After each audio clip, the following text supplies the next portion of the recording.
Bom, pessoal, vou deixar a palavra com quem entende do assunto. Eu vou chamar o Luiz Martins, o atual diretor-presidente da ABRAP. Ele também é diretor superintendente. E acho que ele vai falar hoje sobre um olhar muito peculiar e muito bacana, que é o papel da ABRAP ao apoio dos conselheiros, né? Acontecendo tudo que está sendo feito com temos centenas de pessoas nos ouvindo, ficamos agradecidos e vai ser poder ouvir ele contar um pouquinho da visão da ABRAP e de tudo que ele está fazendo, que eles estão fazendo conosco. Luiz, passo a bola para você, fique à vontade aí para compartilhar seus slides, e aí eu não comentei isso no começo, pessoal, podem enviando perguntas aqui no Q&A e no final da palestra a gente compartilha. Bom dia a todos e a todas. Francisca, muito obrigado pelo convite, é uma honra, e ainda mais assistindo uma aula dessa do Filinto, um craque aí do nosso segmento, somado a tantos outros aqui que vão estar nesses 2 dias aqui desse magnífico evento discorrendo sobre o nosso segmento. Bom, primeiro falar um pouco do apoio da ABRAP, né? Eu acho que a ABRAP, desde a sua fundação, em 1978, o que ela vem buscando de uma maneira incessante é o aperfeiçoamento, é o aprimoramento, é o profissionalismo do sistema, enfim, a sua evolução.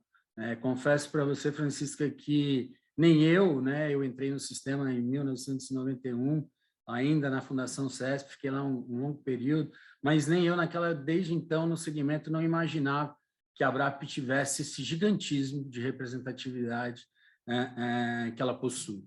Agora, ainda na cadeira de presidente da ABRAP, eu digo para você, em todos os locais, com todos os poderes, executivo, legislativo, judiciário, os ministros, enfim, todos receberam a ABRAP para ouvir a proposta, que sempre suportada em muito tecnicismo. Me lembro aqui, recente, para citar um exemplo dessa atuação, foi quando tivemos aí o debate da reforma tributária e se discutiu, se tentou, a Receita Federal em especial, discutir o nosso diferimento tributário dentro da nossa legislação, e nós atuamos ali de uma maneira muito forte. O respeito que foi tido aí pela ABRAP foi algo realmente espantoso, né? Então, quando a gente fala de ABRAP, no apoio aí da estrutura dos nossos conselhos, né, a gente precisa falar da evolução dessa governança, né, em especial chegado esse momento desafiador dos tempos atuais, né, um mundo super conectado, né, em especial aí após pandemia, e todas as mudanças trazidas, aliás, mudanças na sociedade como um todo, e essa evolução reflete diretamente na nossa estrutura de governança. Eu queria iniciar aqui registrando que o sistema, a estrutura de governança, que é um sistema reconhecido como um modelo vitorioso, muito bem sucedido nesses aspectos de gestão, de governança, de controles.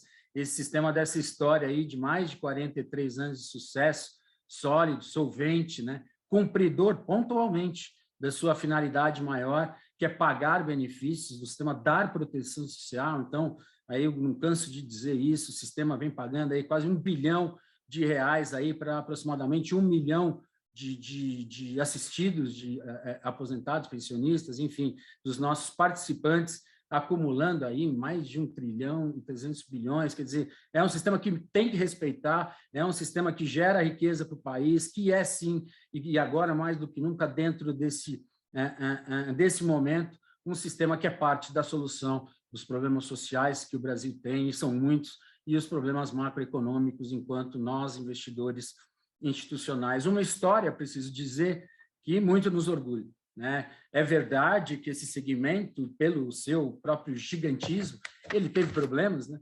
A gente sabe disso, tivemos aí problemas pontuais, e estamos falando aí de uma CPI em 2015, que identificou vulnerabilidades no processo de governança, mas ali eu acho que o sistema administrou muito bem, né? Já está lá atrás, é um passado distante, foram pontos fora da curva, de 270 entidades, nós tivemos problema em 3 entidades, e ali o que eu sempre digo também é que passou o gênio do crime, né? Eu acho que o gênio do crime, independente de capacitação, independente de qualquer outra coisa, ele está em qualquer ambiente, né? Até no Vaticano nós tivemos gênio do crime, mas eu acho que é importante aí você identificar, punir e aperfeiçoar. E eu acho que essa é a questão. Eu acho que em cada crise, né, a gente tem como contrapartida oportunidades de ganhos, né? O famoso do limão uma limonada.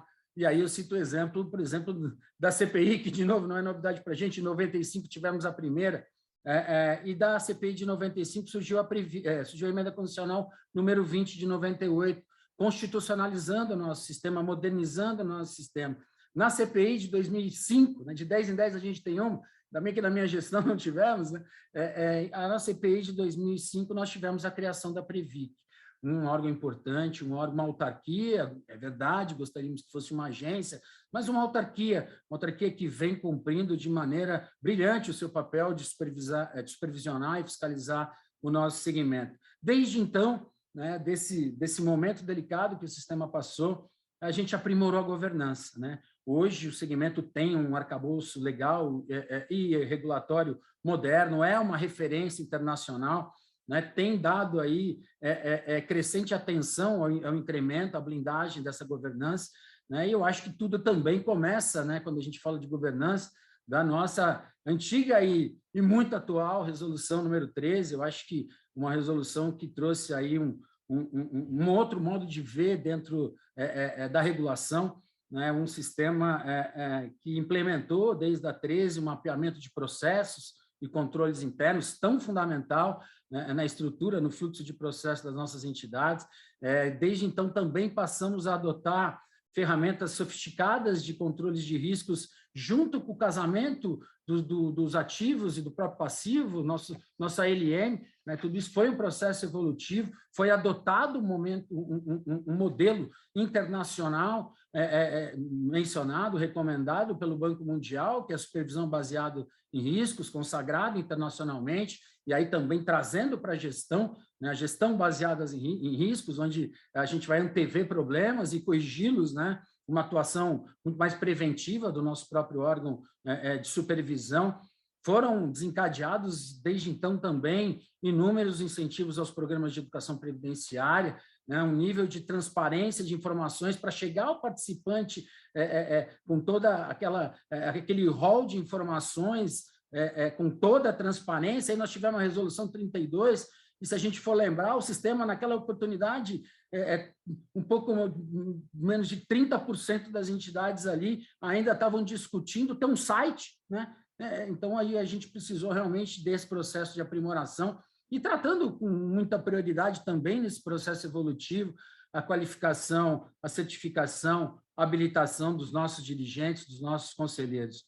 Hoje, dentro desse aprimoramento, né, dessa gestão compartilhada na estrutura organizacional das entidades, funciona como uma verdadeira orquestra, né? Você tem hoje um comitê de investimento, comitês de plano, os comitês de auditoria, que também fez parte desse processo evolutivo, obrigatório para as ESES, e aí também uma maior importância, uma atuação ainda maior do nosso Conselho Deliberativo, do próprio Conselho Fiscal, da diretoria executiva também, é fato, né, cada um com o seu papel, e sempre, né, o dono, os participantes e a patrocinadora integrando esse conjunto na estrutura de governança das entidades. Também no processo evolutivo, eu acho que aqui, mais uma vez, a ABRAP, com muita ousadia, como foram os planos família, que o Filipe mencionou agora, parênteses aqui, tínhamos identificados ali uma estagnação do segmento e vislumbramos uma possibilidade de proteger os familiares dos nossos participantes.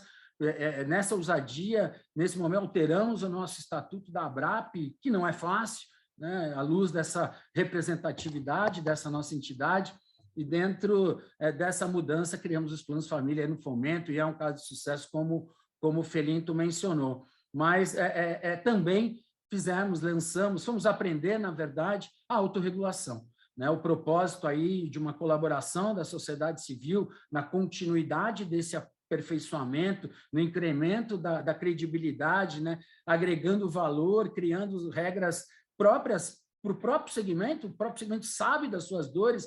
Então, nesse ambiente aí da autorregulação, essa colaboração da sociedade civil, esse protagonismo da ABRAP que eu me referi, nós vamos aprender, a verdade é essa. Fomos aprender na Ambima, fomos aprender no CONAR como é que se fazia, e com o apoio, precisa ser dito, da Previc, que participa desse ambiente nosso, lá dentro da ABRAP, que é nosso ambiente da autorregulação, e também dentro desse processo evolutivo, isso fica evidenciado a maturidade, né, do sistema.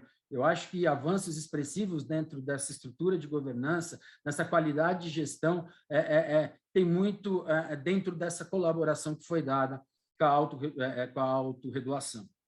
É verdade também que no ambiente da autorregulação, e mais uma notícia boa que traz essa credibilidade, essa importância da autorregulação, foi o debate da resolução 39, né, onde se discutia o processo de aprimoramento, seleção da diretoria executiva, requisitos já para ingresso nos assentos das nossas entidades. Foi desenvolvido uma discussão no seio do CNPC, e o próprio CNPC lá já apontava dentro dos seus membros que havia uma proposta de certificar 1/3 do Conselho Deliberativo com ênfase em investimento.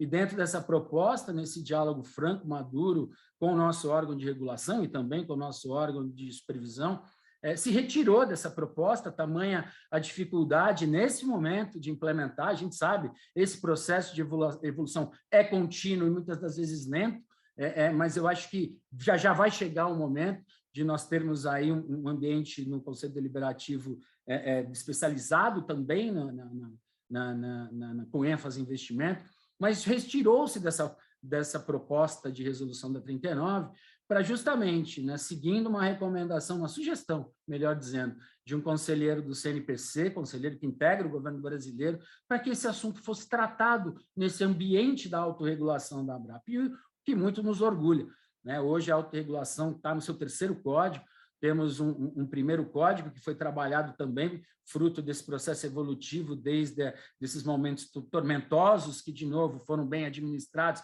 e já faz tempo, ainda bem, né? Mas, fruto disso, a gente lançou o primeiro código, foi o Código de Fluxo de Processo Decisório em Investimentos. Dentro da área de ativos se pedia uma blindagem maior, avançamos para um segundo código, um código de autorregulação na governança corporativa, né? E aqui, realmente, esse aprimoramento tem sido fundamental. E agora o terceiro, né, que é um código sobre qualificação e certificação profissional, né? Existe aí uma comissão mista, multidisciplinar, e aí, de novo, com integrantes do próprio CNPC, da Previc, da subsecretaria, que já nesse final de primeiro semestre, início de segundo, vamos estar entregando esse terceiro código. Eu acho que a gente precisa subir a régua nesse ambiente nosso, do caminho da profissionalização, quando a gente fala de dever fiduciário, essa responsabilidade do homem probo de cuidar de recursos de terceiro. Me lembro aqui, em 2017, dentro das discussões que nós tivemos com inúmeros locutores, estava lá com um amigo, perdemos um grande amigo, aliás, o Brasil perdeu uma grande liderança, Dr. Guardia, naquela oportunidade, secretário executivo, o Eduardo Guardia me dizia: Ricardo, vamos subir a régua aqui nesse ambiente de certificação, de profissionalização. CPA 20 não cabe mais no nosso segmento, tamanha a sua importância. O nosso segmento, eu concordava e dizia para o Guardia que você teria etapas nesse processo evolutivo, mas eu sempre digo também, o nosso segmento não tem espaço para amador. A profissionalização é um caminho sem volta, né? A complexidade, somada a toda essa responsabilidade desse dever fiduciário, ele exige um conhecimento especializado, é um sistema que é ditado por um dispositivo constitucional com várias diretrizes, é um segmento que nós temos 2 leis complementares, várias resoluções, várias INs, ciências atuariais, jurídicas, contábeis, enfim, de alta complexidade, exige realmente esse processo evolutivo que a ABRAP vem apoiando, vem implementando no seio da troca de conhecimento dentro da governança das nossas entidades. Eu diria, a profissionalização, aí a gente diz qualificação e capacitação em todos os níveis, é palavra de ordem hoje no nosso segmento, como vem sendo nos últimos anos. Essa atuação com diligência, né, é parte do nosso dever fiduciário. Há, sim, um aumento de responsabilidade de novo, é um processo evolutivo de todos, sem exceção, que participam de um processo de análise, de assessoramento, que vai culminar com um processo decisório. Esses gestores, cada vez mais essa responsabilidade aumenta, e aqui não é só essa responsabilidade no seio das estruturas organizacionais, a legislação, e aí a legislação civil, a nossa legislação específica, a legislação geral no ambiente penal traz, né, uma responsabilidade administrativa muito clara, muito severa, né, traz a responsabilidade civil, e aí está nas regras básicas ditadas pelo Código Civil, e as criminais no ambiente penal, né? Então, qualquer descumprimento de obrigação na administração desses recursos fiduciários que são entregues nessa gestão vai acarretar, sim, uma consequência dura, como tem que ser, né, dentro dessa responsabilidade administrativa. E é uma responsabilidade administrativa no regime disciplinar, que nós não estamos falando só do nosso segmento, não, né? Nós estamos falando, e nós vimos isso de novo ao longo da nossa história, que aí é uma força, é uma central de inteligência, onde nós temos Previc, nós temos CVM, nós temos o Bacen, Receita Federal, Ministério Público. Isso mostra o protagonismo, a importância do nosso segmento e a complexidade de atividades com essa interlocução com vários stakeholders do nosso segmento. Falando um pouco do regime disciplinar no seio da nossa estrutura de governança, eu preciso dizer o papel da nossa Câmara de Recursos da Previdência Complementar. Tive a honra, indicado pela ABRAP, de lá estar por 6 anos, e digo, foi uma escola para mim e plena evolução, um tecnicismo ímpar, onde a defesa intransigente do ato regular de gestão mostra realmente uma plena evolução num processo de convencimento, de aprimoramento. A CRPC hoje tem 7 membros, 4 do governo brasileiro, 3 da sociedade civil, e, de novo, com severas punições, advertência, inabilitação, suspensão, multa de até 3 milhões, e é na física, é no CPF, mas aquele ambiente hoje com muito crédito, com um resgate realmente de muito destaque. A Câmara, nesse processo de responsabilidade administrativa disciplinar, vem fazendo um trabalho ímpar, e eu preciso aí fazer o meu registro. Todos aqueles que participam nesse ambiente de governança são responsáveis por manter, e aí é básico, né, da estrutura de um colegiado, manter uma conduta pautada aí naqueles padrões éticos que a gente tanto fala, né, de integridade, livre de conflitos de interesse, alinhado com os objetivos, esse é o ponto, né, dos planos de benefício, das entidades, essa atuação diligente, ética, transparente, como tem que ser, né, independente de interesse dos planos, é destinado ao cumprimento do contrato previdenciário. Hoje a gente está muito claro, né? Hoje você não segue o interesse daquele que indicou um representante dos nossos conselhos ou se elegeu. Não, hoje o foco dentro da estrutura de governança é o plano, e tem que ser assim, né? Esses agentes de governança, e quando eu falo agentes de governança, são os dirigentes, são os conselheiros, são os comitentes, são os profissionais que atuam com poder de gestão, eles devem prestar conta dessa atuação, e cada qual dentro da sua atribuição. E hoje a estrutura legal, a estrutura regulatória estabelece claramente, à luz, inclusive, da formulação de uma jurisprudência administrativa e até judicial, o que faz ter e quem é que tem aí um avanço indevido dentro da sua atuação que merece ser responsabilizado. E também aqui eu queria fazer o destaque dentro da atuação de cada conselho, dessa atuação sempre necessária, proativa, do nosso Conselho Deliberativo. Nosso Conselho Deliberativo, que é o nosso órgão máximo, nosso órgão pensante, que tem que estar envolvido no direcionamento estratégico traçado ali pelo executor, pela diretoria, que esse conselho máximo, esse conselho estratégico pensante, que é o responsável por definir as políticas gerais, que é o guardião da missão maior da entidade, que é pagar aqueles benefícios, um destaque especial na atuação que e a gente nota isso nos debates que a gente faz, em especial no CNPC, quando a cada discussão de um normativo se diz, olha, isso vai ser facultativo e vai depender de uma decisão, de uma implementação, de seja a providência que for, da decisão do Conselho Deliberativo. Então, a regulação, ela fornece facultativamente, aí nós estamos falando desde índices de contratos, de premissas atuariais, de taxa de juros padrão, qualquer modificação, qualquer alteração é facultativa e depende dessa inteligência, dessa discussão fundamental que se faz no Conselho Deliberativo. E, na mesma toada, o Conselho Fiscal é o responsável pelo controle interno da entidade, pelo monitoramento, pela fiscalização, exerce um papel de protagonismo, se cobrou muito dos conselhos fiscais, nesses casos pontuais que eu me referi lá atrás, que a gente já administrou bem, mas é fato que se ganhou uma evolução muito grande nesse debate, nesse incremento, nessa blindagem desses colegiados.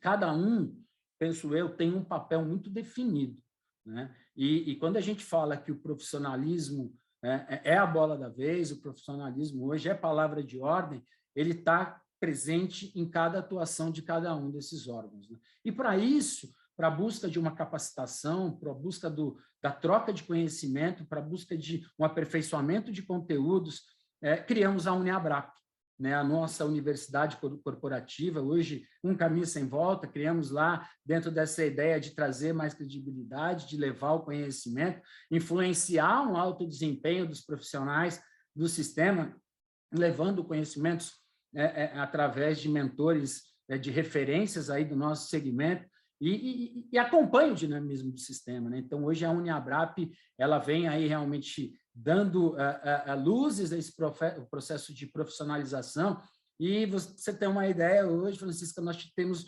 mais de 20 mil alunos participando das aulas, participando desse conteúdo, dessa troca de conhecimento na Uniabrap.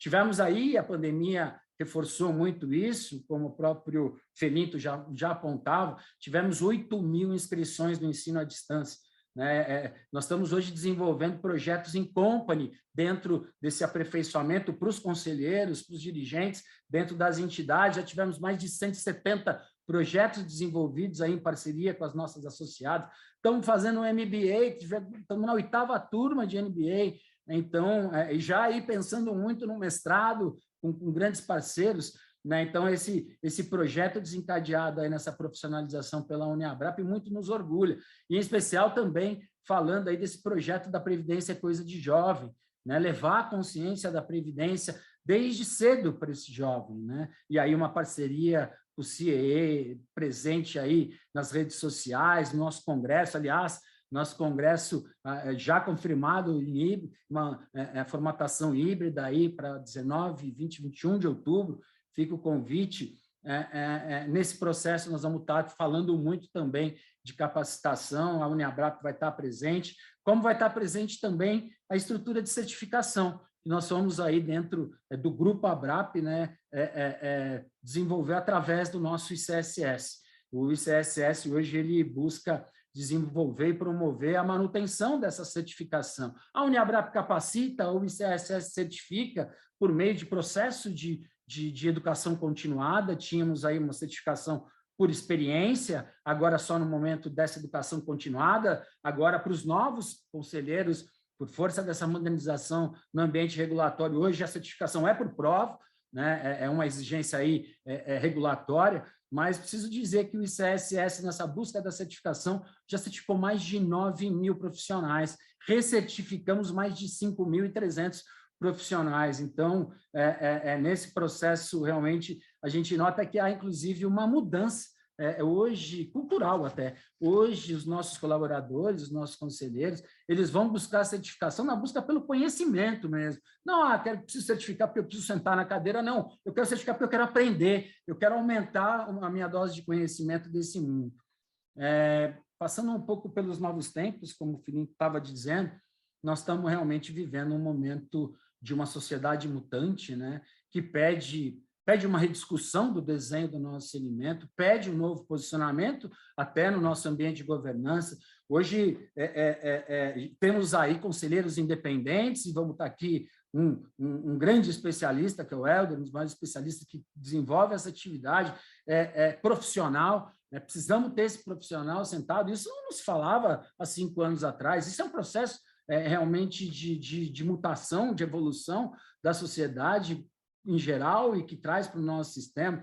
Falar de investimentos responsáveis, deixou de ser modismo, agora tem que se praticar mesmo, como disse também o Filinto, deu um show aqui, deu uma aula magna para nós aqui, da importância desse tema dos nossos conselhos, né, que tratam de questões multidisciplinares e precisamos ali, cada conselheiro com a sua dose de conhecimento, somando a do outro, né? Precisamos falar de diversidade. Hoje os nossos conselhos precisam estar carregados pelas mulheres. Hoje a gente sabe o quanto é importante você ter a visão feminina, dando equidade, equilibrando, trazendo essa diversidade.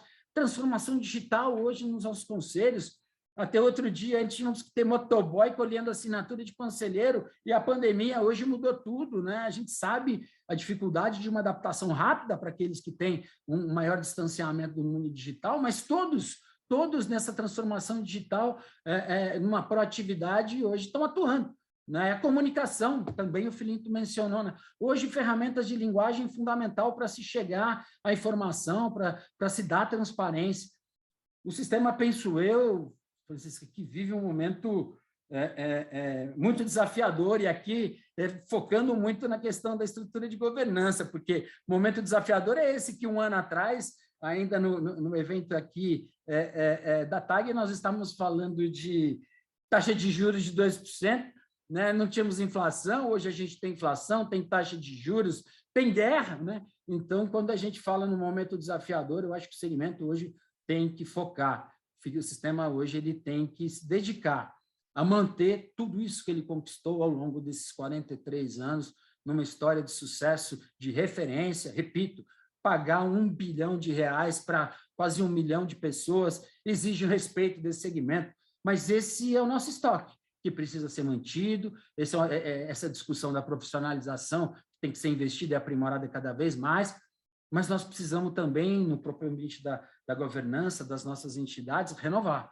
né? Nós precisamos ampliar a cobertura previdenciária, aqui, mais uma vez, volta a questão dos planos família, porque nós precisamos proteger o fluxo, nós precisamos ampliar a proteção social, né? Nós precisamos enxergar os novos tempos aí e abandonar antigos hábitos, reescrever os nossos processos, né? Esse momento de agora, né, em todos os ambientes, na estrutura de governança tão fundamental das questões que são decididas, ela precisa ter agilidade, né? Hoje as lideranças precisam estar abertas para transformações, né? Muita criatividade, hoje inovação, e a gente está falando de inovação, me lembro no Congresso da ABRAP, antes da pandemia, né, 18, 19, o tema do Congresso foi esse, né, antecipar toda essa disrupção que a pandemia acelerou, né, toda essa resiliência que foi mostrada, né, da solidez, a comunicação que eu já me referi, o profissionalismo, que eu acho que é palavra de ordem, e as estratégias de longo prazo, quanto nos ajudaram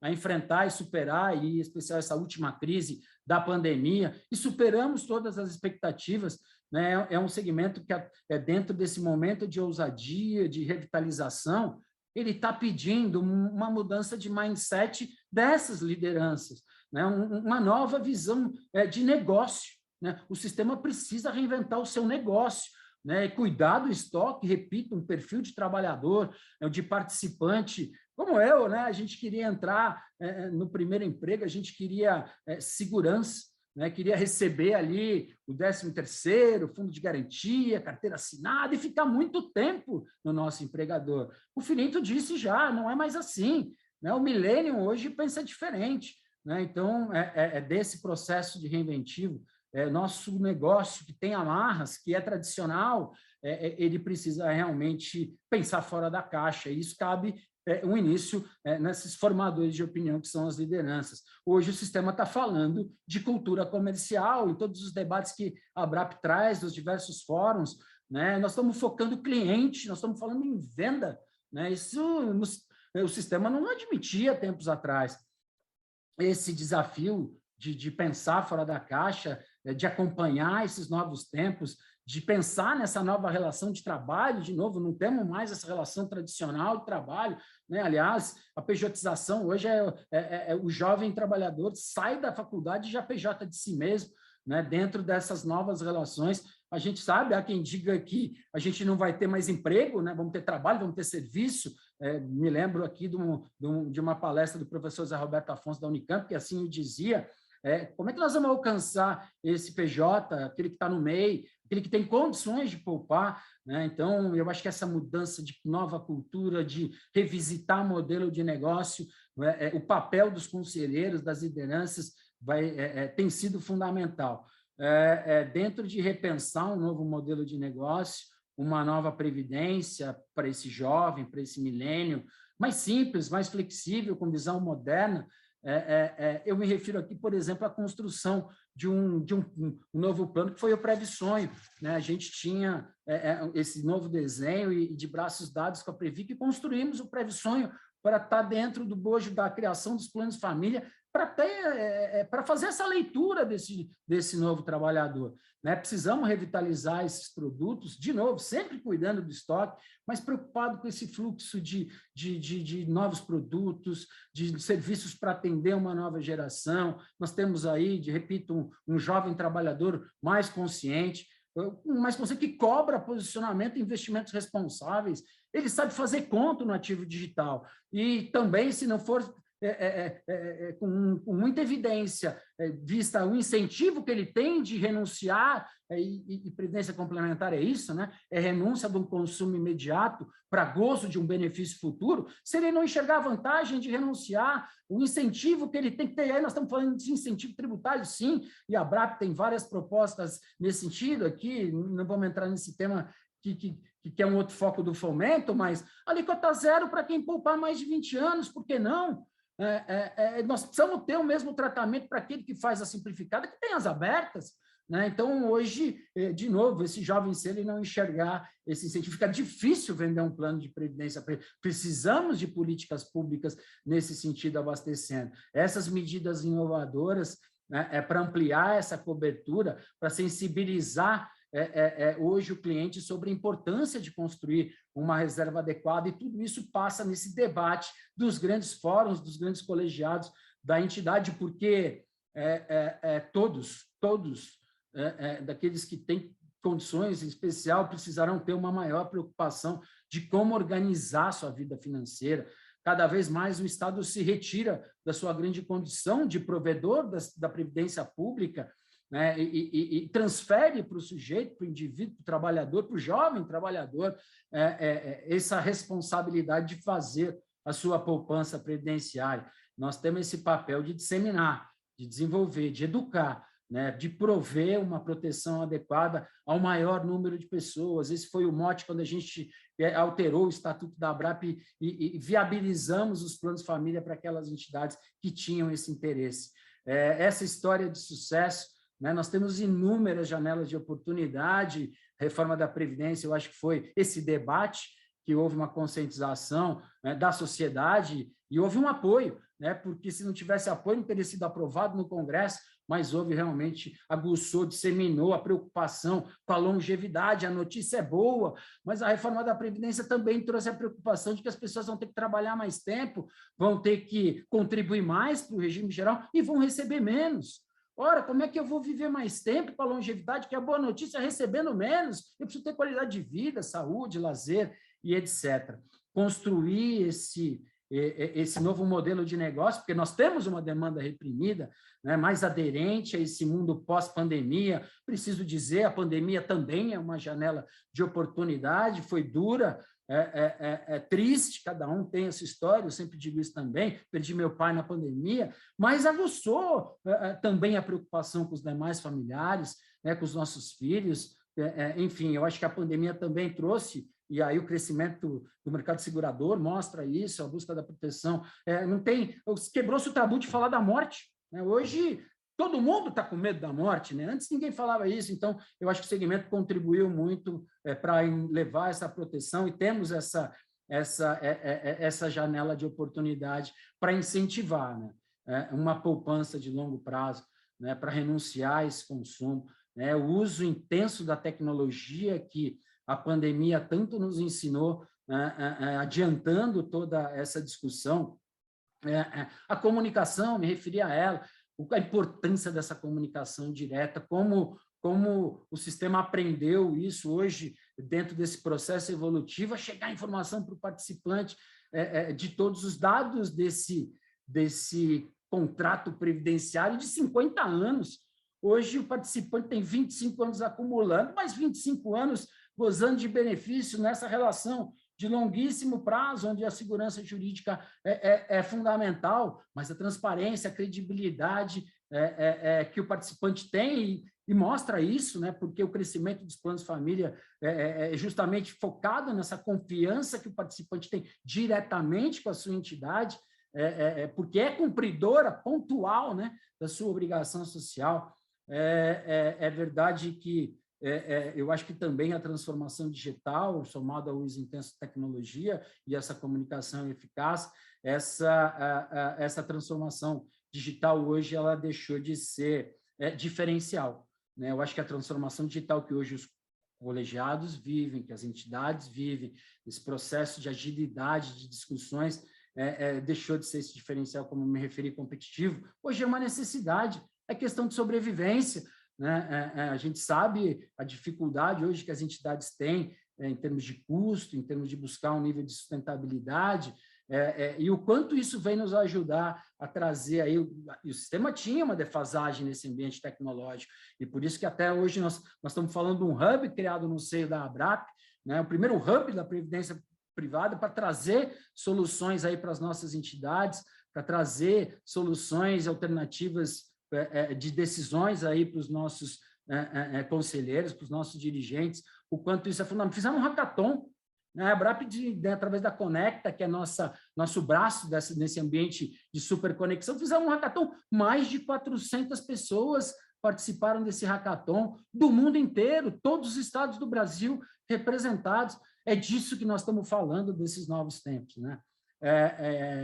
E aqui, caminhando para o meu final e aguardando aí o debate, me coloco sempre à disposição, é preciso dizer que desse ambiente onde tudo está mudando, né, nós temos aí novas organizações, não temos mais aquelas grandes empresas com uma grande estrutura horizontal, né? Hoje, essas organizações exponenciais nascem e se renovam, as startups estão aí para mostrar isso. Então, dentro desse ambiente onde que tudo está mudando, né, a sociedade está mudando, nós temos uma revisitação à luz da longevidade, na estrutura previdenciária, no modelo de negócio, nós temos uma individualização, nós precisamos realmente hoje pensar fora da caixa, né? Hoje, essas lideranças dos nossos conselhos, que devem ser os grandes facilitadores, né, esses agentes de transformação que conduzirão esses processos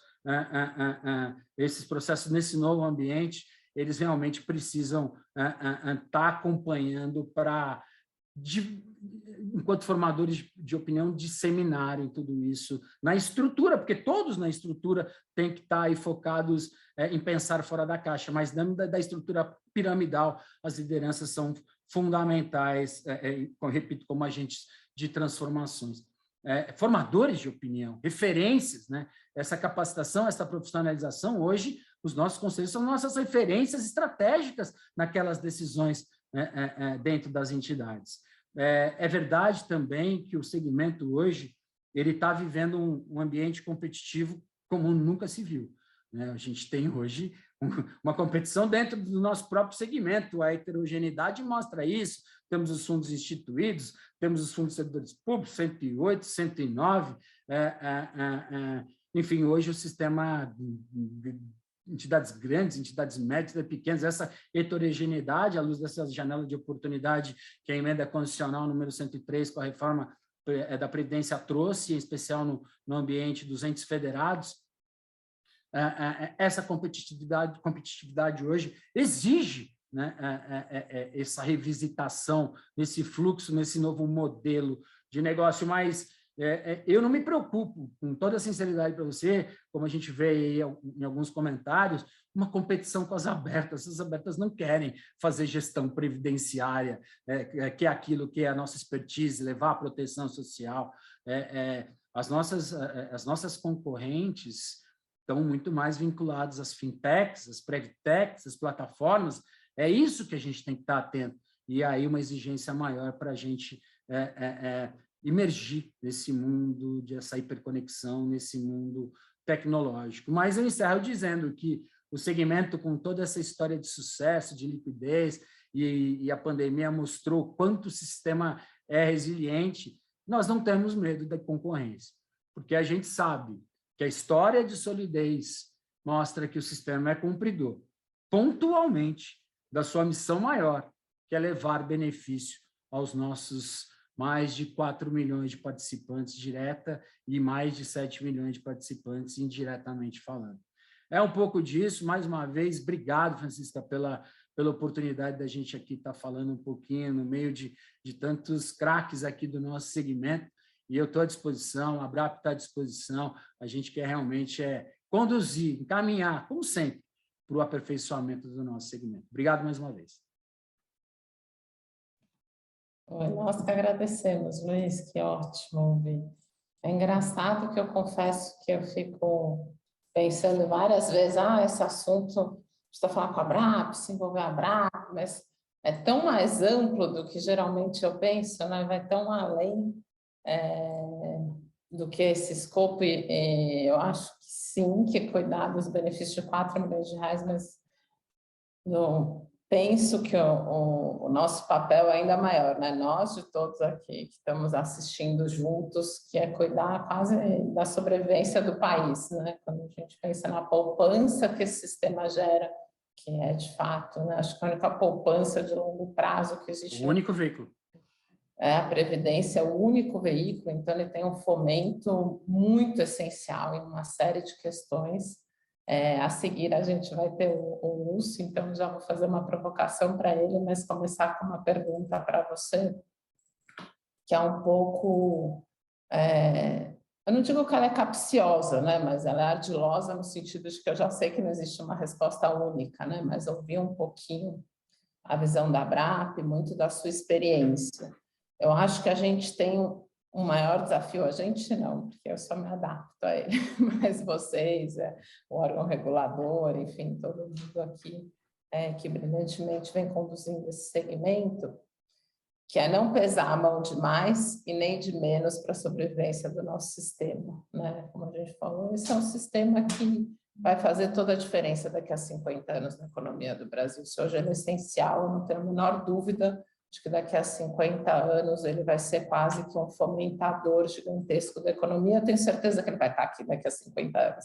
Sempre que a gente se reúne nesses momentos, começam a aparecer, né, as nossas angústias de participante está mudando, como a gente atrai, eu já vou ver aqui nas perguntas, mas tenho certeza que vai ter alguma falando sobre isso. Mas eu acho que a Abrap ela tem um ponto super importante, que é auxiliar em todo o processo construtivo de conhecimento, né? De diversas formas, diversas ações, seja na Abrap, treinamento, eventos. Eu acho que hoje, ouvindo você falar, eu fiquei pensando nisso, né? O quão importante é o papel da Abrap em ajudar na construção desse processo de conhecimento e capacitação de todos os profissionais. Por outro lado, a gente sabe que quem está envolvido demais, esse é o meu caso, o seu caso, todo mundo que participa, às vezes a gente tem a tendência de querer cada vez mais profundidade, né? Mais profundidade, a gente precisa um pouquinho além, e ao mesmo tempo bastante regulação. Eu queria ouvir os seus pensamentos sobre o ponto ótimo dos conselheiros, né? Assim, como é que é a visão da Abrap em todo esse processo, essa estrutura de capacitação, em olhar para os conselheiros e falar, olha, vocês precisam entender do que vocês estão fazendo, vocês precisam conseguir ajudar a atuar, mas não precisa ser ou especialista ou técnico, né? Como a gente lida com essa linha tão tênue, essa dificuldade em achar o ponto ótimo? Como é que a Abrap tem levado essas condições e qual a sua visão sobre isso? Olha, como eu me referi, né? O sistema é muito complexo, né? Eu acho que hoje você tem que ter conhecimentos multidisciplinares dentro de um conselho que se somam, né, evidentemente sempre assessorado com referências, com técnicos, com, enfim, assessores, mas eu acho que a soma de conhecimento nesse ambiente multidisciplinar, um especializado na área do direito, outro um atuário, contábil, investimento, né? Então, eu acho que soma no melhor encaminhamento dentro daquele assessoramento técnico que eu me referi. Agora, dentro da importância também de políticas públicas, eu acho que dentro desse aspecto de regulação, né, e, de novo, né, a gente precisa identificar incentivos para que as pessoas renunciem ao consumo.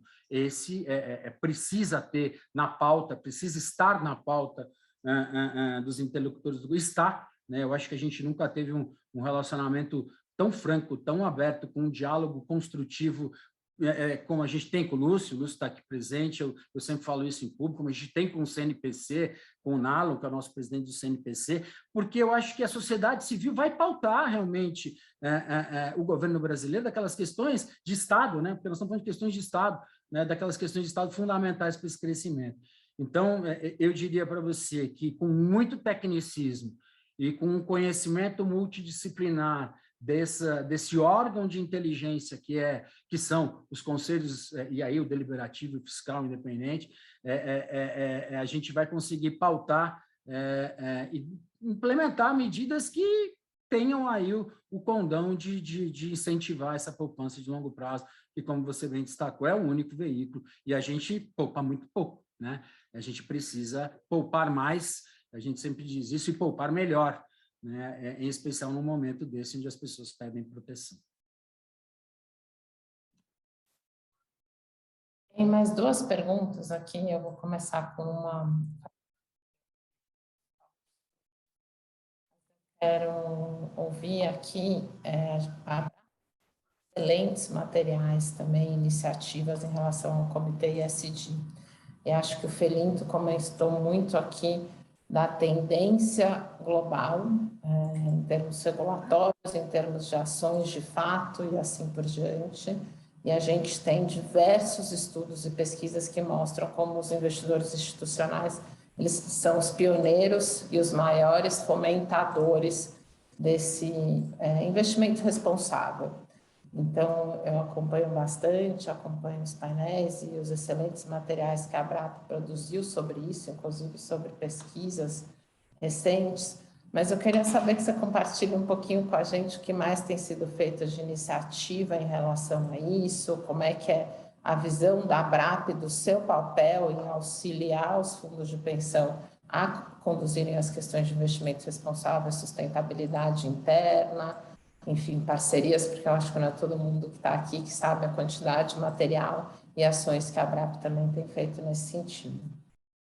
Bem destacado, eu acho que esse tema, como eu me referi, né, já deixou de ser modismo já há algum tempo, hoje virou uma realidade, e esse jovem digital, esse milênio pede isso, né? A gente sabe os retornos que são trazidos nesse investimento sustentável, e o próprio segmento está lá na letra S, né? Porque quando a gente fala de uma estrutura social, nós estamos falando do trabalho, nós estamos falando de proteção social, é isso que o sistema leva, né? Então, dentro da estrutura que a gente tem hoje, a gente tem o nosso relatório de sustentabilidade, a gente participa a gente divulga. É verdade que se faltava métricas de mensuração, né, dentro da própria valorização das empresas, isso já está superado, hoje estão surgindo aí, todo dia, né? A gente pega dos jornais, os meios de comunicação, hoje é um aprimoramento, uma implementação, e a gente tem isso como uma agenda prioritária, né, dentro dessa discussão, e hoje é fato,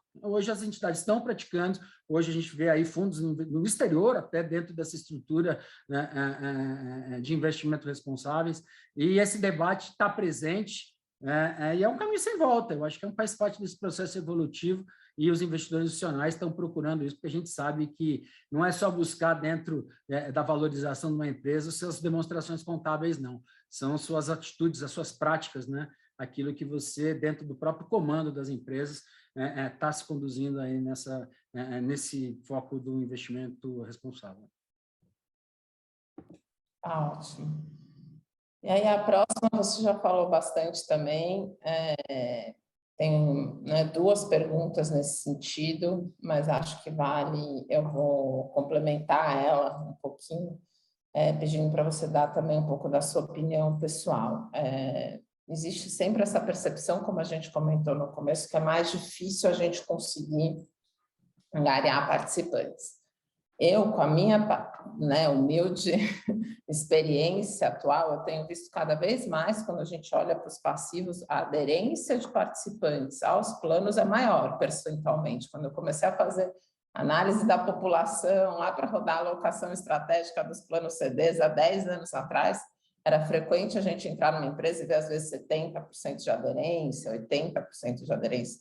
Então, a minha percepção pessoal, e hoje é 90%, geralmente, em todos os planos que eu acompanho, a minha percepção é que o tema Previdência se tornou muito mais presente na vida dos brasileiros. A questão da reforma da Previdência, eu acho que ajudou muito o entendimento e todo o desenvolvimento do mercado de capitais também. Então, a minha humilde percepção pessoal é que não tem sido mais difícil a gente conseguir né, a aderência dos participantes aos planos de previdência. Mas, sem dúvida nenhuma, é mais difícil gerenciar um novo tipo de participante, né? Então, o Felinto comentou que a comunicação tem que ser individualizada, que a gente não consegue mais olhar para um determinado padrão, talvez. Mas, na visão de vocês, tem algum ajuste em termos de comunicação, alguma tendência, algum processo que a gente, né, que vocês busquem aproximar mais as fundações para melhorar, né? Talvez não seja nem só comunicação, seja desenho, sejam debates, quais as ideias que têm circulado aí com vocês em relação a trazer e aproximar os participantes para o nosso universo, ainda mais que agora com o CDI lá nas alturas volta a ficar mais difícil ainda a gente mostrar as enormes vantagens das fundações fechadas. Eu acho que esse é um processo de convencimento, de mudança de mindset que começa dentro de casa, né? A gente hoje tem que mostrar para as lideranças que algo diferente tem que ser feito, né? Você tem que mostrar que um plano de benefício não pode ter a complexidade e a rigidez que ele tem, né? Você tem que mostrar que hoje as entidades já não têm mais aquele empregado que passava pelo RH na sua admissão e já assinava ali a sua adesão a um plano de previdência. Porque não surgem mais planos patrocinados. O último foi a Toyota em 2008. Há duas, porque, na verdade, como eu disse, essas relações de trabalho hoje mudaram, né? Hoje você já não tem aquela relação tradicional, porque era muito fácil, né? Você passava pelo empregador, foi admitido, sentava ali no RH, e olha, tem isso aqui, tem plano de saúde, tem vale-refeição, e tem aqui plano de saúde. Me lembro eu, quando eu fui meu primeiro empregador, né? Fiz exatamente isso, sentei ali na frente do analista de RH, olha, você tem aqui, tem esse benefício, tem aquele e tal. Aí tem um plano de previdência aqui também, a entidade vai descontar 6% do seu salário, 7%, já não me lembro mais.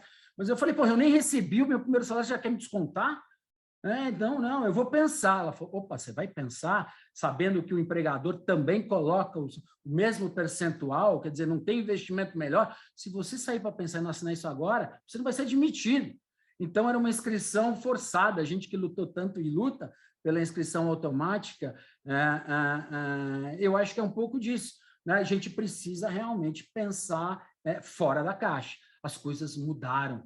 Hoje a gente tem que falar de venda, hoje o nosso segmento tem que vender, já não pesca mais naquele aquário, né? Nós estamos indo para o mar aberto, né? Não tanto assim, mas nós estamos indo para o mar aberto. Então, a gente precisa mudar hoje a conscientização das pessoas com uma cultura comercial. Hoje a gente nota nas nossas entidades já estruturas comerciais surgindo, de marketing com muita força, né? De venda mesmo. Eu acho que esse é um processo, é difícil, né? Porque o sistema tem um perfil muito conservador, muito tradicional, mas eu acho que isso tem sido um ponto que a ABRAP, a gente vem insistindo muito com isso. Então, aí a gente vai falar de redesenho, de flexibilização, de revitalização de planos, e aí, o exemplo que eu trago de novo é o Plano Família, que é um caso de sucesso, é o Previsonho, que é um desenho de plano, não é um BD, não é um CD, é o Previsonho, nós vamos realizar o sonho de um jovem, né? Eu acho que é ser criativo, é ser ousado.